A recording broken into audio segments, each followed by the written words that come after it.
자, 그럼 애칭이 뭔지 소개할게요. 자기 둘만 부르는 은어를 애칭이라고 합니다. 자기야도 자기야는 애칭은 아니죠. 그건 남들 다 부르는 거니까. 여보, 자기야, 뭐 누구 엄마, 그리고 그냥 상대방 이름, 누구씨 이런 건 호칭. 자, 손 한 번만 살짝 들어봐 주세요. 여성분들 중에. 강사님, 저희 남편은 저를 애칭으로 부르네요. 저한테만 부르는. 손 번쩍 들어보세요. 하나, 둘, 셋. 어떻게 교종시설보다 훨씬 적네요? 저 재소자 모임 하고 있는데 거기서도 한 20% 나오는데 여러분 너무 적으시네요. 네, 일단 뭐 다 한번 알아볼까 애칭? 저기 떼지라고 부릅니다. 떼지. 그 돼지를 이렇게 귀엽게 부른 거예요? 네네. 살 빼라고 맨날. 그냥 살 빼라는 얘기 같습니다. 저는 나뽕. 나뽕. 저는 나유진이거든요, 이름이. 그래서 나뽕, 나뻥. 뻥카 쓴다고. 이제 저 같은 경우는 이제 찡찡이라고. 찡찡이. 네, 맞아요. 근데 찡찡이는 누가 봐도 찡찡대는 느낌이 나서 찡찡이. 그게 엄청 심해서. 네. 대부분 보면 되게 공격적인데요 애칭이. 상대방의 단점을 부각시키는 거를 애칭이라고 하는 거죠. 돈벌레 뭐 이런 것도 있겠네요. 돈벌레. 돈벌레. 근데 중요한 건 그 둘과의 관계에서 나온 그 애칭이라는 게 중요하잖아요. 그자 보세요. 이렇게 애칭으로 부르는 사람들은 기본적으로 관계가 좋은 사람들인 것 같더라고요. 저희 어머니는 아버지하고 60년 살다 돌아가셨는데 아버지한테 누구 아빠라고 한 적이 없어요. 화상. 화상. 애칭이셨어요? 네, 말종도 많이 쓰셨고요. 맞죠. 말종 앞에 뭐가 들어가죠? 인간. 인간 말종. 아버지 혼 줄 알았어요. 율곡이, 태계이왕, 인간 말종. 자, 그러면 싱글이신 분 손 한 번만 표해 주실래요? 결혼하지 않았고 싱글이다. 결혼하지 않은 싱글이다. 지금 그러면 한 40% 정도는 싱글이신 거고 나머지 한 60%는 결혼하신 거죠. 정말 잘 오신 것 같아요. 제가 이제 콘서트를 하는데 제일 많이 사람들이 콘서트 끝나고 나가면서 하는 말이 재밌다가 아니더라고요. 결혼하기 전에 들었었으면 좋았겠다는 거예요. 아, 이 얘기는 결혼하기 전에 들었으면 너무 좋았겠다. 그래서 제가 또 해라. 인생 3세판이다. 한두 번에 실망할 때가 아니다. 저 두 번째 했어요. 두 번째? 진짜로? 진짜로? 조심스럽네요. 네. 제가 왜 이 얘기를 결혼에 대한 얘기를 여쭤보냐면 이게 제가 보기에는 발레하고 되게 비슷한 것 같은데 처음에 이제 발레를 시작할 땐 군무를 준다는 거예요. 군무. 다 같이 하는 거를. 근데 이제 여기서 실력이 좋아진 사람한테는 솔리스트를 주는 거예요. 혼자 단독으로 춤추게. 근데 이 솔리스트 중에서 너무 잘하면 뭐를 줄까요? 돈. 돈이요? 그거밖에 더 있습니까? 이 사람의 가치, 날 얼마나 생각하는지 돈으로 증명해. 방금 눈빛 봤어요? 네. 솔리스트를 정말 잘하면 듀엣 하는 기회를 주신대요. 아, 듀엣이 더 듀엣. 그러니까 듀엣이 가장 어려운 단계라는 거예요. 그런데 어쩌면 우리는 홀로 서지도 못했는데 듀엣을 해버리는 거죠. 그러니까 홀로 서지 못한 사람과 홀로 서지 못한 사람이 만나다 보니까 너무 많이 문제가 생겨버리는 거예요. 근데 우리는 어떤 사람을 만나야 되는지도 잘 모르고 외로우니까 사람 소개해달라고 해서 만나고 뭐 여자 좀 소개 좀 해줘 형 여자 그럴 때 뭐라고 물어봐요? 어떤 사람 소개해달라고 그래요? 뭐 좀 질서 지켰나 얼굴에? 형 나 이거 무질서한 분 안 돼. 나 이거 질서 지켜야 돼 진짜 중요해 질서 이런 거. 여성들은 또 엄마한테 들은 말은 네 애비 같은 놈은 안 된다. 네 애비 같은 놈은 안 돼. 엄마처럼 살 거야? 엄마처럼 살 거야. 그리고 연애에 대해서도 지금 아마 한 40대 전후 되시는 분은 어렸을 적에 좀 부정적인 느낌이 많았을걸요. 학생이 연애를 하고 새끼 공부를 해야지. 대학 가면 다 해. 그럼 대학 못 가면 어떻게 해야 됩니까? 연애 못해. 그러니까 연애라는 것 자체가 부정적인 인식이 저는 좀 많은 세대였거든요. 야 무슨 연애를 해? 지금 공부하고 일하고 그런 거 해야지. 벌써 연애질이라. 그래서 연애질이라고 했다. 맞죠. 그러니까 또 연애를 부정적으로 생각하고 몰래 하려고 하고. 그러니까 이제 뭐 어떻게 해야 될지도 모르고. 그럼 문제 생기면 또 어떻게 해야 될지도 모르고. 이런 일들이 너무 많이 벌어진 것 같아요. 그럼 문제 생기면 또 어떻게 해야 될지 이런 일들이 너무 많아요. 이게 그러면 누구랑 결혼하면 좋냐? 그러면은 보통 우리는 누구랑 결혼하려고 하냐? 이것부터 짧게 한번 질문 드려볼게요. 남자는 어떤 여성하고 결혼하고 싶어 하죠? 솔직하게 얘기해야 되죠. 예쁜 여자. 예쁜 여자. 예쁜 여자.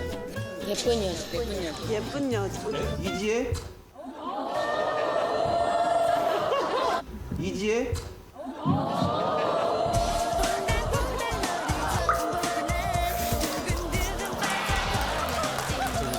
조현님, 저 회색 옷 입은 형. 네, 조현님, 예. 네, 22년 됐습니다. 아 결혼하신 지 아내분이세요? 약간 저랑 비슷한 얼굴을. 약간 저랑 비슷한 얼굴을. 그렇다. 느낌이. 근데 진짜 오빠 사람 괜찮으신 분이세요. 남자들은 왜 매력적 외모의 여성을 선호하나 봤더니 이건 되게 간단합니다.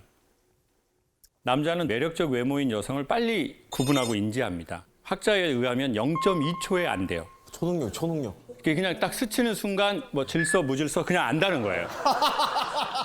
뭐 질서 지켰다 안 지켰다 뭐 몸매 장난 아니다 장난꾸러기다 이런 거 다 안다는 거예요. 근데 그냥 서로 모르는 척 할 뿐이에요. 왜냐하면 우리는 사회성이 있으니까. 그리고 남자는 매력적 외모를 가지고 있는 여성을 보면 뇌하수체에서 도파민이라는 신경 전달 물질이 나옵니다. 쉽게 설명하면 도파민이 나오면 의욕이 생깁니다. 막 그 여자를 보면 막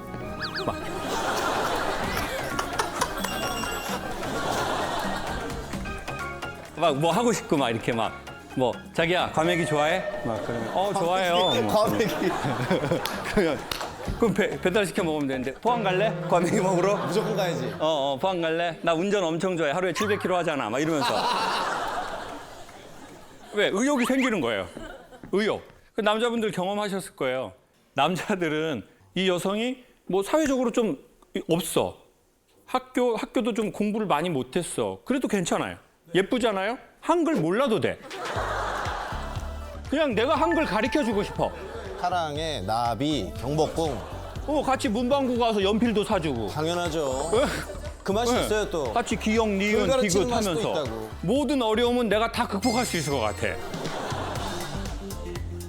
그럼 여성들은 또 어떤 남자 좋아해요? 결혼 배우자로서? 제가 한번 소개해 볼까요? 여성분들은 안정감 있는 남성을 많이 선호해요. 맞아요? 맞는 것 같아요. 얼굴은 아닙니까? 얼굴도 안정적이어야지. 그 얘기를 해줘야지. 왜? 얼굴 안정적인 건 얘기 안 아니 해주고. 다 안정적인데 얼굴도 안정적이어요. 남편분은 많이 안정적인가요? 어떤가요? 불안정합니다. 불안정합니다. 사랑으로 감싸야 되는 거 아닙니까? 사랑이 많아요. 나 마리아예요. 그렇죠. 사랑으로. 아니 그러니까 그 여성들이 원하는 안정감이 뭐냐?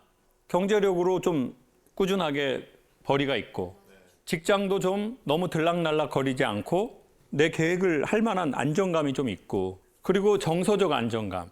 나한테 좀 잘해주고 계속 친절하고 매너 있게. 여성분들 맞아요? 네. 근데 이 요소는 결혼해서 제가 보기엔 꽤 불안정합니다. 그 이유를 간단하게 소개하겠습니다. 남자는 처음에 여성에게 매력을 느끼면 말을 좋게 하고 행동을 좋게 할 겁니다. 그리고 여러분 중심으로 말을 해주고 행동을 하고 스케줄도 짤 겁니다. 근데 문제는 이 여성이 너무 매력적이라고 생각했는데 결혼하고 살아보고 애도 낳고 그러다 보니까 그렇게 막 흥분이 되진 않아. 와이프가 뭐 이렇게 샤워하고 그러면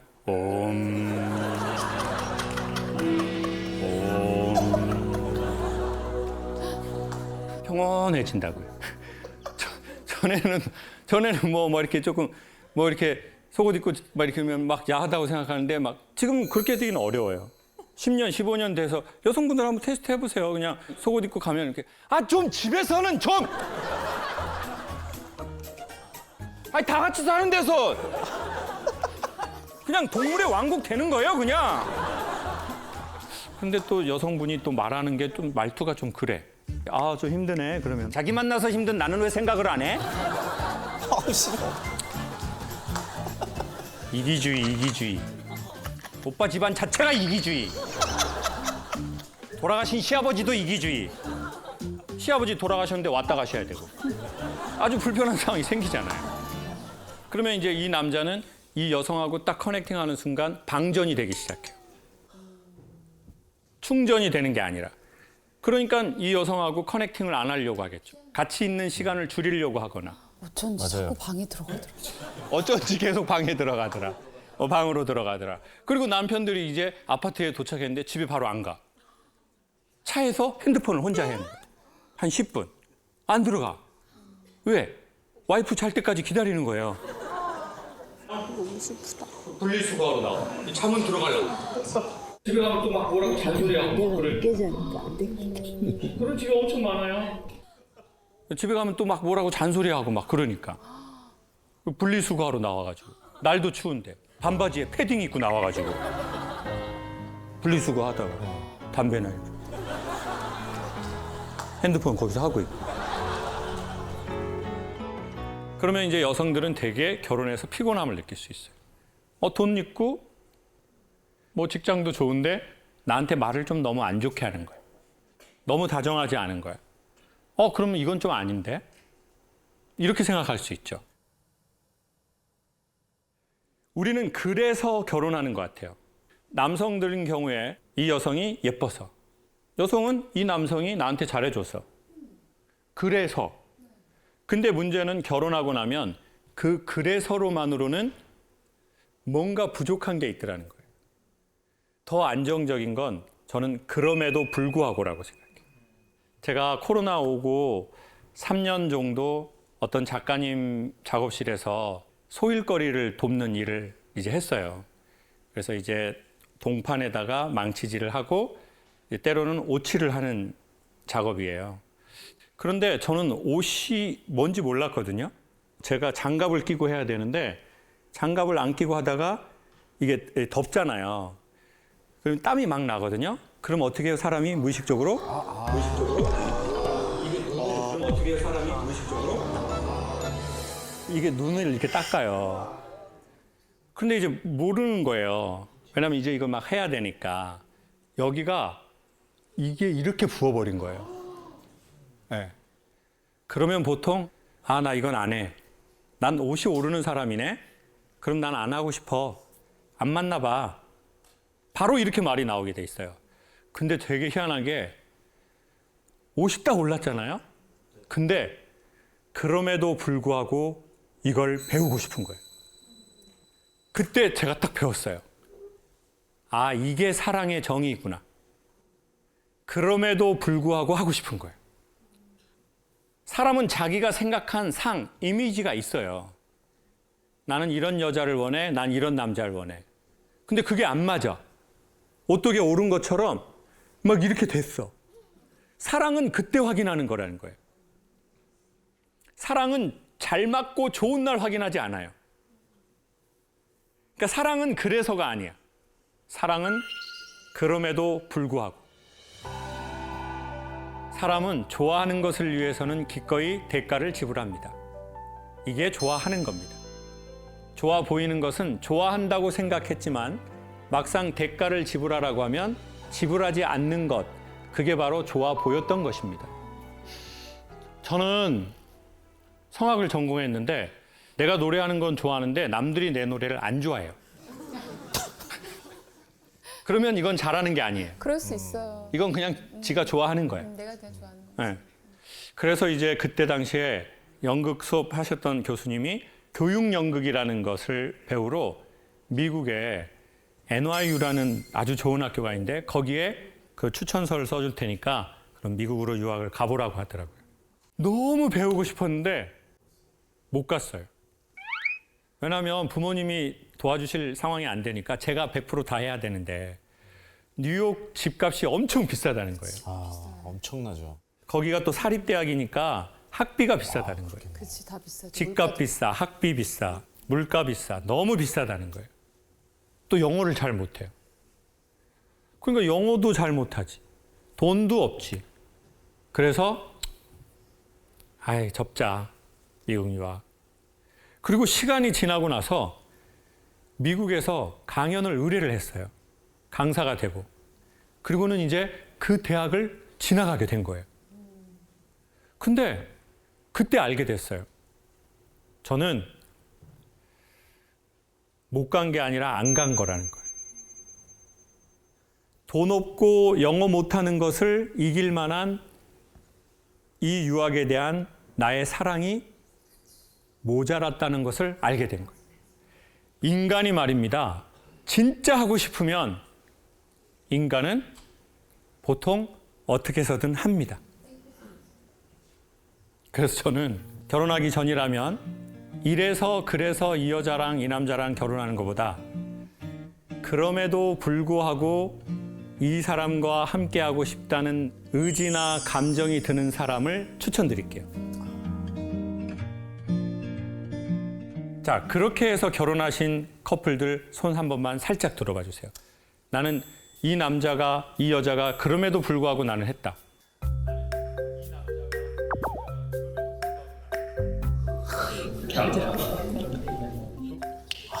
또 대선배님 또. 두 분. 자, 두 분인데 마이크 한 번만 우리 어르신분들께 한 번만 주시죠. 사실은 굉장히 늦은 결혼이었어요. 88년도에 셋, 다섯에 결혼을 그 당시는 초원 그것도 근데 그때까지 누군가를 저는 계속 기다렸어요. 기다리기는 아, 누구 아버님 말고 다른 분이야?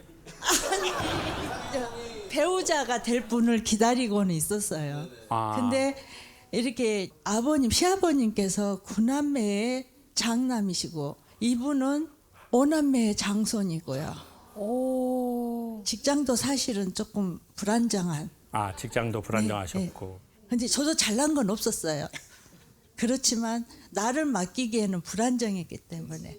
아, 그러면은 그런 조건이 좀 버거운데도 예. 아버님의 인격이나 네, 네. 그런 것이 딱 어머니 마음에 네, 들었기 때문에 네. 결혼을 결정하신 거네요. 네, 지금까지도 어떤 그 변함없는 그런 인품 성향.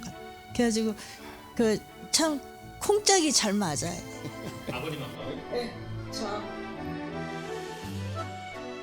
다시 태어나도 아버님과 결혼하시겠네요.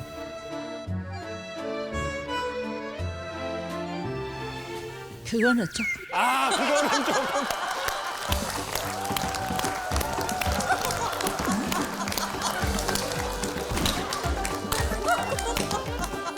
감사합니다. 아이고, 감사합니다. 박수 한번 주십시오. 아이고.